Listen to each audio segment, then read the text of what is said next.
Hello, and welcome to the first Lividian unboxing I'm doing in the new year. This, my friends, I think is technically the last 2023 Lividian title, although it didn't actually ship until 2024. This is Elsewhere by Dean Koontz, and it doesn't have the normal foam. It doesn't seem to have the normal foam, but that is quite all right. We got make it up for it with lots of bubble wrap. And we have the mystery volume in here as well. Well, actually, I don't think it's a mystery volume because I've seen other photos of other collectors. I believe it's Reading Stephen King by Brian James Freeman, the new trade edition.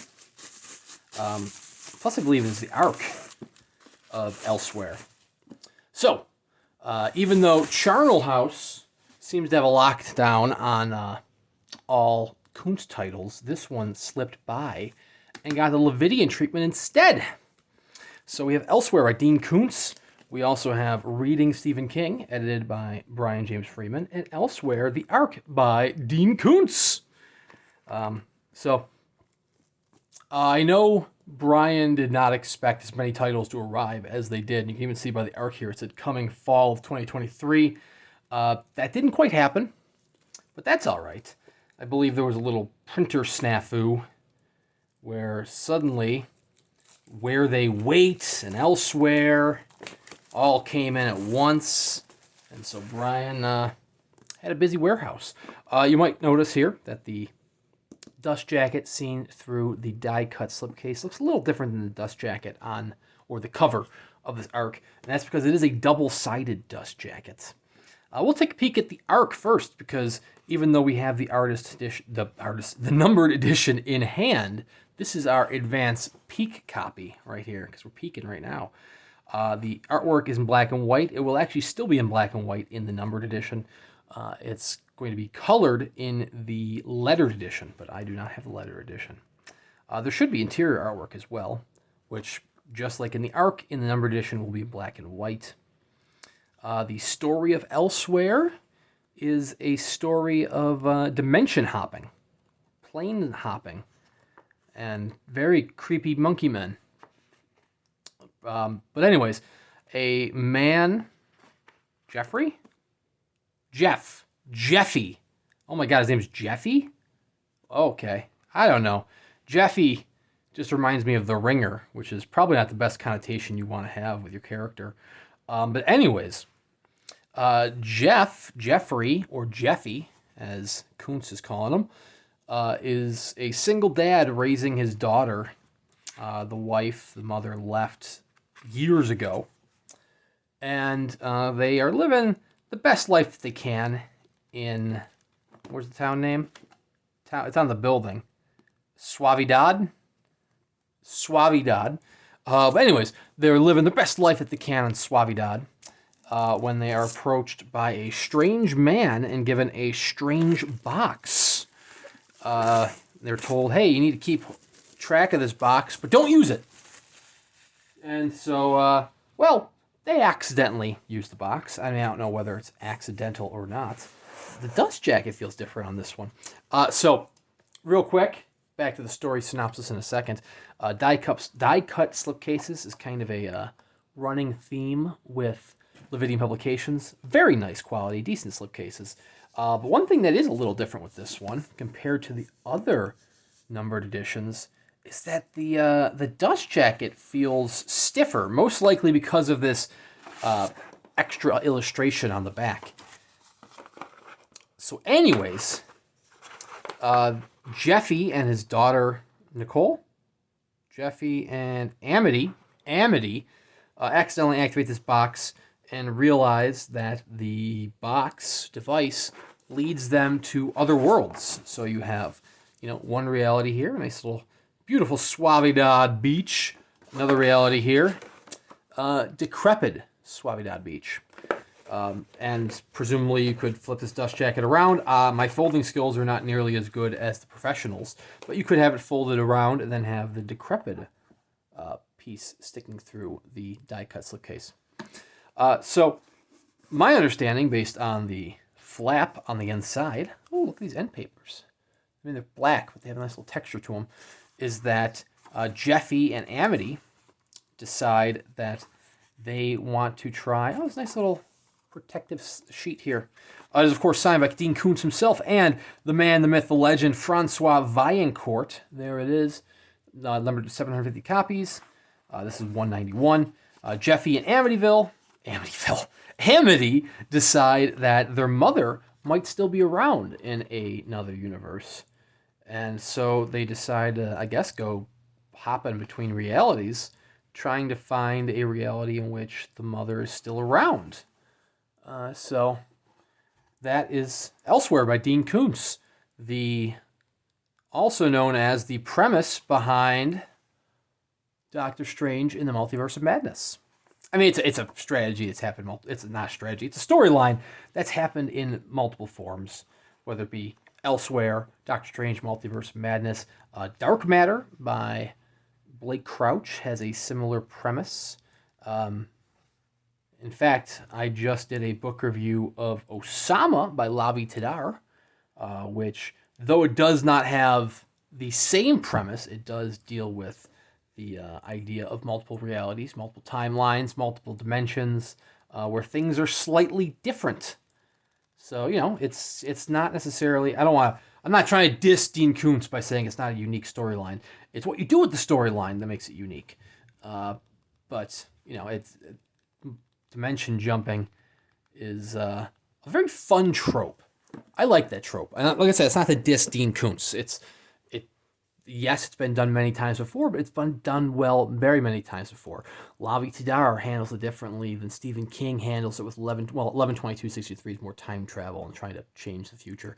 But it's handled differently than Dark Matter. It's handled differently than The Fold by Peter Clines.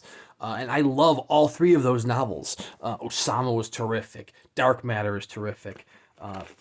Peter Clines in general is terrific. The Fold being awesome. Speaking of Peter Clines, we need a small press publisher, a small press, to give Peter Clines some treatment, because Peter Clines, very misrepresented in the small press world. The Fold 22. Apparently there was a sequel that's Audible exclusive that I haven't checked out yet, but the dude is terrific.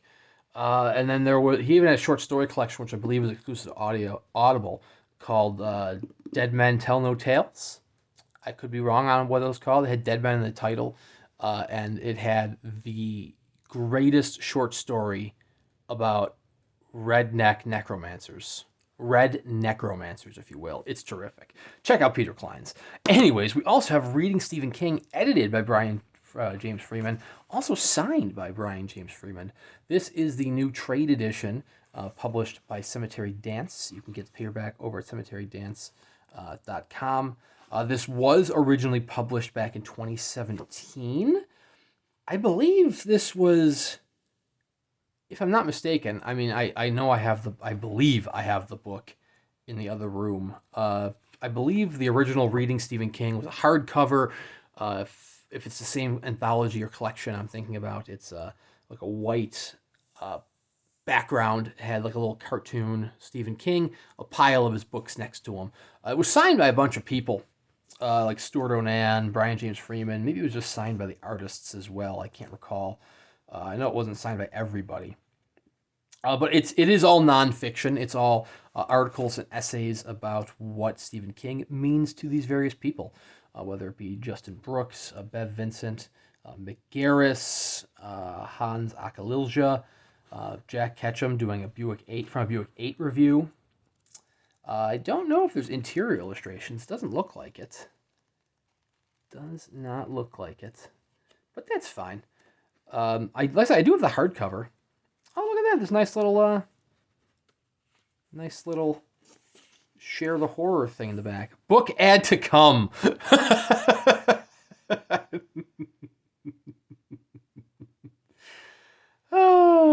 That cracks me up.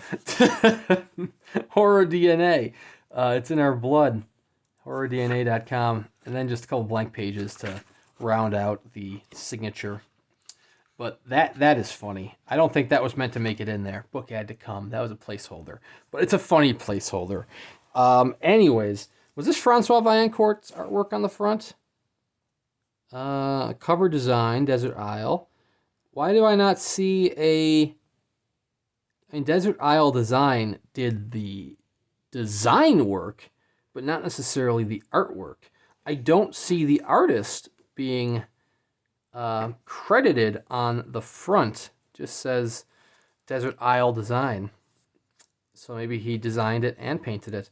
Is that Francois though? I can't tell. I mean, it doesn't look watercolor. Not that he's exclusively watercolor, but he has a lot of great watercolors. It doesn't look like Glenn Chatborn. Maybe it is Francois. I'm not sure. It would make sense if it was. Anyways, Cemetery Dance is still publishing a bunch of paperbacks.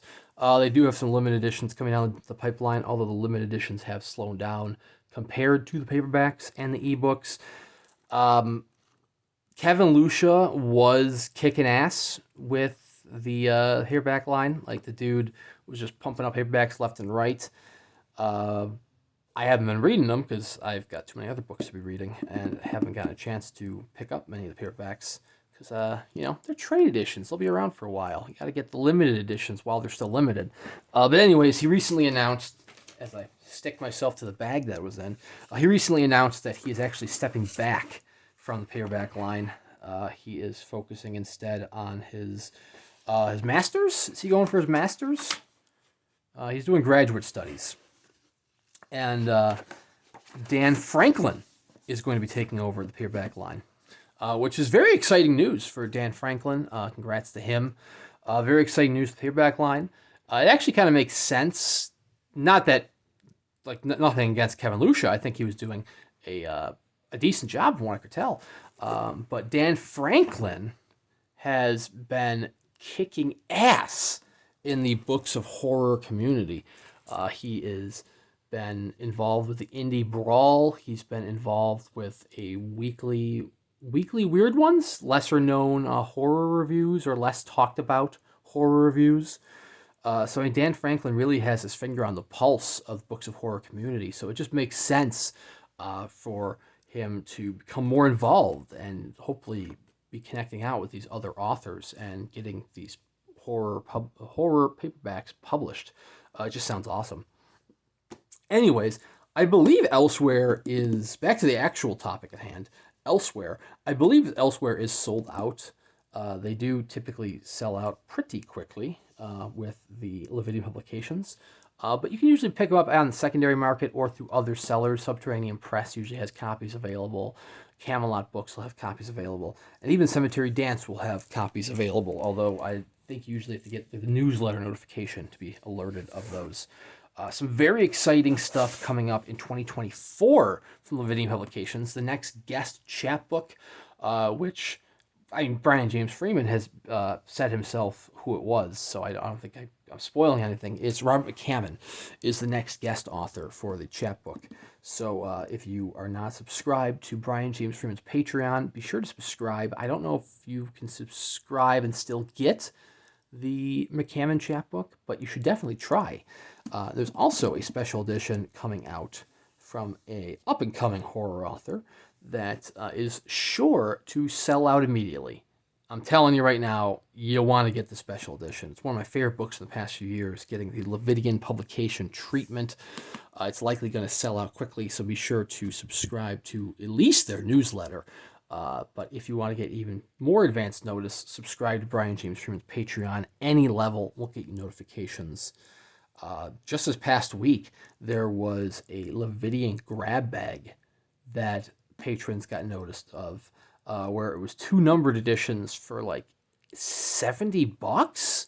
I mean, it might be PC or slightly dinged copies, but still, these things retail. This retailed for $150 or like over $100 for a Lividian publication title. So getting 2 of them for like less than half the cost of this one alone is pretty wild. Definitely another reason why you should subscribe to Brian James Freeman's Patreon.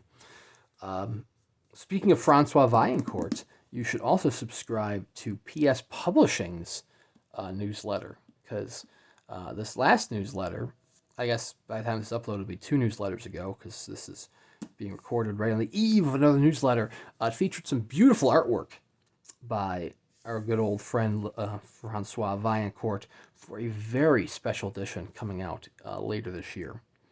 Anyways, I will be buying that edition, as well as all the other editions I could possibly buy, to share with you on this channel. So if you do want to just live vicariously through me or watch these unboxing videos, please feel free to like and subscribe. I also have at least one book review a week, if not two, so you can plenty of check out in between the unboxing videos. Anyways, thank you very much for watching, and we'll see you around next time.